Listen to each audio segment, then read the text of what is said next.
Okay, so a branch of the French government, the Miviyulde, I probably butchered that. I apologize to any French speakers, otherwise known as the Interministerial Mission for Vigilance in the Fight Against Sectarian Abuses, this anti-cult agency that monitors abuses in various organizations and churches, came out with a report recently citing the Jehovah's Witnesses shunning practice. In fact, the report states that the majority of the complaints it receives on the subject of shunning and ostracism is about the Jehovah's Witnesses. So this is significant. Now, I will say this up front just to clarify. As of now, the Jehovah's Witnesses have not had their tax exemption removed. They have not been sanctioned. In fact, it's the opposite. The organization sued for defamation and won. And of course, the reason Watchtower sued is because, in their eyes, it's on the grounds of, well, this is not factually true or fair. You're only hearing one side from these evil, deranged apostates, people who leave the organization. And unfortunately, the court agreed that this anti-cult agency was only citing the experience of former Jehovah's Witnesses and, not considering the contradictory statements by current members, current active Jehovah's Witnesses. So the court is essentially saying that, yeah, that's okay, you can report what people claim, but what you can't do is, present these one-sided allegations as established facts, especially when they can be contradicted by documentary evidence and other testimony. Of course, the problem with this, drum roll, is that the court doesn't grasp that current active Jehovah's Witnesses, current members, cannot speak against the Watchtower organization without immediate, swift, harsh repercussions. All right? This is the equivalent of watching a propaganda video and going, the hostage looks fine to me. Look, they're sitting there giving their testimony in front of a camera. Except their captor is standing behind the camera with a gun. So, of course, basic logic dictates that the only statements that the court is going to hear from current members is going to be glowing and supportive of the organization. Once again, just like in the Norway case, the court lacks the lived experience and intimate knowledge of the culture of the Jehovah's Witnesses organization. For example, women mothers typically are awarded custody, most of the time, typically awarded custody in these, custodial battles or divorce proceedings. Courts tend to favor the mother. But what if the mother is beating the living shit out of the kid and is just a really good actress? What if the father is really the better parent? Instead, just based on this assumption, this collective assumption that women are natural nurturers and caregivers, what if instead she, the monster, is awarded custody because the judge has made an intellectually lazy decision? Okay, the court sees one thing in print. This happens all the time. The court sees one thing in print, in this case, the Shepherd the Flock of God Handbook. This is the official rule book used by the Jehovah's Witnesses leadership. They're not putting two and two together. The Shepherd the Flock of God book has been cleverly restructured and revised as of this year to present plausible deniability when really Watchtower is like a shitty narcissistic mother who knows how to rally support. And speaking of rallying support, I think there's a rumor going around in the XJW community that maybe there's the potential for a writing campaign. Let me be clear in this video that I don't have the paperwork to substantiate this. So if somebody out there has the directive in writing, you can email that to me or whatever. But some people are saying that it's possible the witnesses are going to be pressured to do a writing campaign to the French government. Like, this is religious persecution. Being a witness is great. Nothing to see here. Again, I can't say this with 100% certainty, but I would not be surprised in the slightest if they did this, required this of their members. I did it! Back in 2016, remember Russia? They do this all the time. They've done this repeatedly over the years. I sat my ass down, all right, in my kitchen in Charlotte, North Carolina, USA, and wrote Putin. This was back in 2016, before I disassociated. And that's right, you guessed it, didn't do shit, and it pissed him off and further harmed the brothers in Russia who were already suffering and being tortured. Jehovah's Witnesses as an organization at I'm talking about the top tier, high officials at the very top, just vile, greedy bastards who have blood on their hands. Now, that said, circling back to Norway, the Jehovah's Witnesses did lose their tax exemption status. They did get their asses handed to them, but as of last year, we know they appealed and won. Yeah, this sucks, but Norway is not giving up. And they are appealing again to the Supreme Court. Who knows what's going to come of that, but if they win, it is quite possible that other countries will look to Norway, and that sets a precedent for other countries to possibly, finally take the mandated shunning practice in the Jehovah's Witnesses seriously. Who knows? Remains to be seen. Okay, so moving forward in this report, I just want to hit a few highlights. Despite my last name, I am not fluent, so I'm just going to put the French text on the screen and then use a translator. All right. On page 48, it talks about the practice of social ostracism or shunning, and the report states, again, that the majority of complaints it receives on the subject concerns Jehovah's Witnesses. This is music to my ears. Not because I like the shunning, obviously, but this is significant. I've had several conversations with people over the years, well-meaning individuals. They have good intentions. They'll say things like, we don't want to forget that other groups also shun. Like let's not forget about this group and this group. And I'm not denying that those groups shun. Even though I know these individuals are coming from a good place, this whataboutism. Well, what about the Baha'i faith? What about the exclusive brethren? What about the local UFO cult? Again, I'm not denying that these groups practice shunning, but the witnesses are pervasive. They're everywhere. They historically have a far greater reach than some of these other groups that are in smaller factions.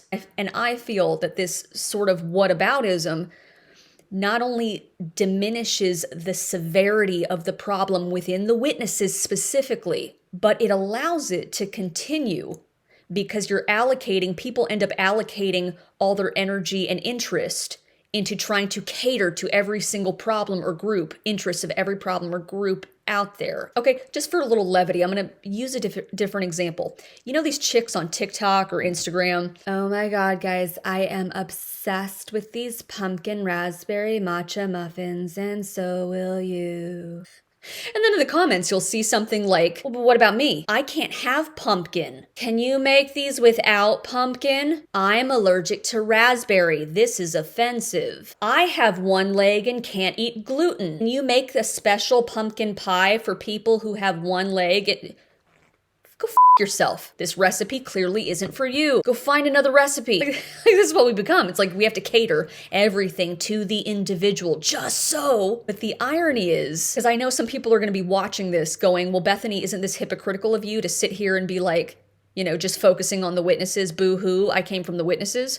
Yeah, sure, I'm just focused on the witnesses, but here's the deal. Because the witnesses are larger and pervasive, if they nail the witnesses, that lays the groundwork for these other smaller groups to also be protected. So yes, I'm glad that this report is saying that the majority of the complaints are regarding the witnesses. About damn time. Okay, so in this section going on, it says this prohibition of contact is all the more painful for the excommunicated as their social circles were often limited to the community of Jehovah's Witnesses. Again, I appreciate them mentioning this to really drive home the gravity of the shunning. Jehovah's Witnesses, I've said this ad nauseum, are not just a quirky, fringe religious group that passes out pamphlets in the public square out of the goodness of their heart.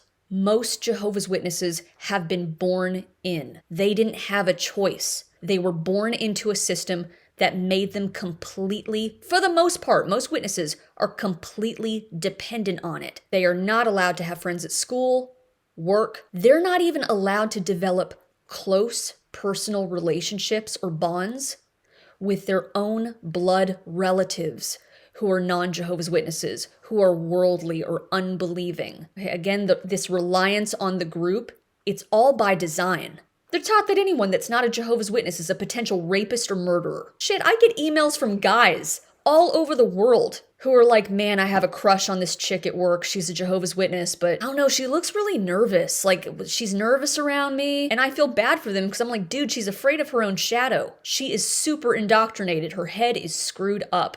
I'm sorry, man. The Jehovah's Witnesses organization is like a really sick, narcissistic, abusive partner. Without me, you're nothing.